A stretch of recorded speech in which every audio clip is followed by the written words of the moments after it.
Hi guys, welcome back to my channel. So today is a quick little sorry guys, wiping stuff off. Just walking through you process of me making this birthday card. I used the Hooray collection by Crepe Paper.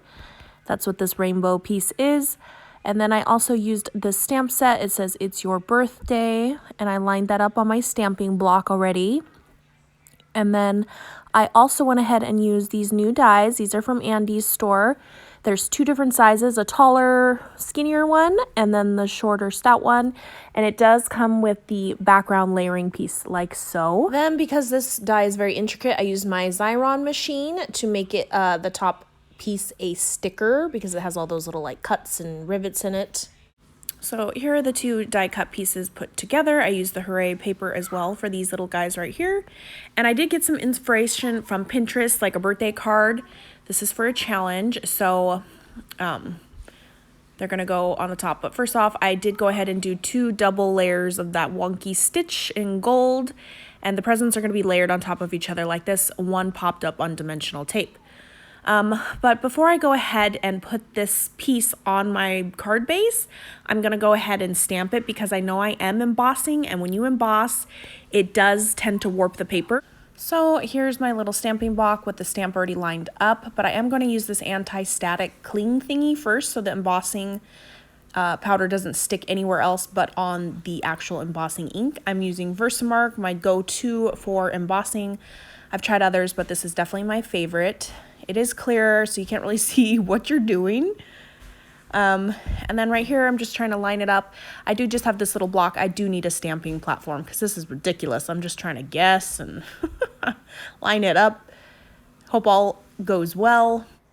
So once it's off, you can see where it's a little bit wet, like the lettering, and that if it's stamped or not. I'm going to use this little glitter tray. I am using this black sparkle stuff from Recollections. It's like black with a little bit of sparkle to it, you know. I just sprinkle a little bit on, and then I do go ahead and shake the card back and forth to make sure that the embossing powder does get in all the nooks and crannies. It's so satisfying watching all the glitter come off and to see that your actual embossing did work. Look how sparkly pretty this is. It's your birthday. Okay, so now that that's all cleaned up, I do heat emboss the back of my paper now and the front, kind of alternating back and forth because it just helps a little bit with the warping, you know, like it curves and stuff. So I try to go back and forth in hopes that it helps, even though it still does warp, but I guess a little bit less than it would have. Look, as you can see right before your eyes, it looks like it's turning silver, but it's just the angle of the light. It's going from black to silver. That's how you know that it's actually heating and working and becoming permanent. Okay, so now it's done. As you can see, it's your birthday. It's like a little bit raised and it's still glittery and super pretty. And now I can glue it onto the front of my card base. I just used 110-pound cardstock from Joann's, and I'm going to use this Alina Craft super sticky double-sided tape. I do need to get it in a bigger size. This is only 3mm, and it'll take you an entire year trying to layer a piece of paper if the slivers are super skinny, so I definitely need a bigger piece as well, but I was definitely just testing it out, and I actually love this tape a lot. So I laid those all down, and now I am peeling them off real quick.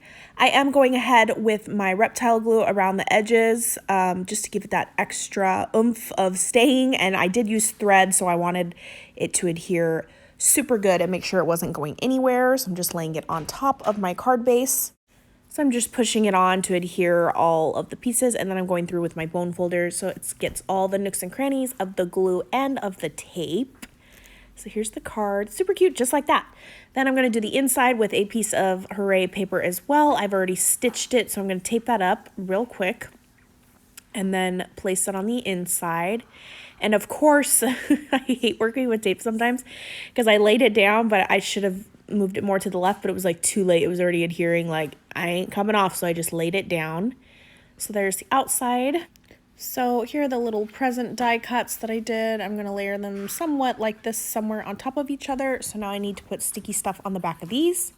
So now that's all taped up, I do need the other present to see kind of where I want to place this because they are going to be layered on top of each other. So it's going to go somewhere like this-ish. So I'm going to press that down. And then this other one, the white present, I do want to add some puffy tape to this guy. I am looking for thinner foam tape because I don't want it to be too bulky since it will be in an envelope. So I'm just putting the little foam squares right here along the back side, kind of just wherever and all over the back of the piece of the die cut. So here it is. I'm just placing it a little catty corner kind of on the bottom more because there is a space in the wording down there. I do want to add bows of some sort, but before I do that, I do have the entire Hooray collection, so I'm going to grab some of the, stickers and ephemera or whatnot and see if I could add it to just give the card a little bit more interest. So I don't know which piece I'm going to use. I'm kind of just grabbing them and moving them. And of course, the first piece, I really liked the way it looked. That's like really rare that I like it. I'm kind of just moving it around. There's a big foam piece on the back, so I could only scoot it so close to the white present. I'm just like playing around, tinkering with some of the stickers. I didn't know where the heck to put it, and I ended up not using it. So there's this little flag piece right here, little sticker. I'm trying to stick it behind the foam squares that are in there. This is a little acetate piece. You can't really tell by the video, but it is acetate. And I think it'll look cute tucked in right here. So now I'm going to go ahead and glue these guys down with some hot glue. So now the upper left-hand corner looked kind of bald. So I was like, let's use some of the thickers from the collection.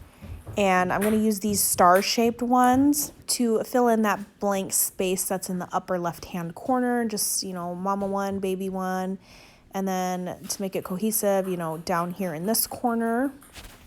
And I think it turned out super cute. I'm really loving the way that this card, turned out. So here's a little, close-up. I'm kind of just panning over the card. It's, super simple, but cute. I don't know how to describe. I guess simplistic. So while I'm looking at it, I realized I forgot the bow. So I'm going to get some ribbons that I have from Hobby Lobby. I figured the teal on the teal present detail was too much. So I'm going to do a tiny little pink bow to add to the top of this. So I'm going to use my Fabri-Tac glue for this because my hot glue gun was not plugged in. So I needed something more sticky than the reptile glue. So I'm going to stick it on this present right here, and I'm going to go ahead and trim these pieces off after the fact because I didn't know how long I wanted to keep them or, how short and whatnot. Fun little 3D piece.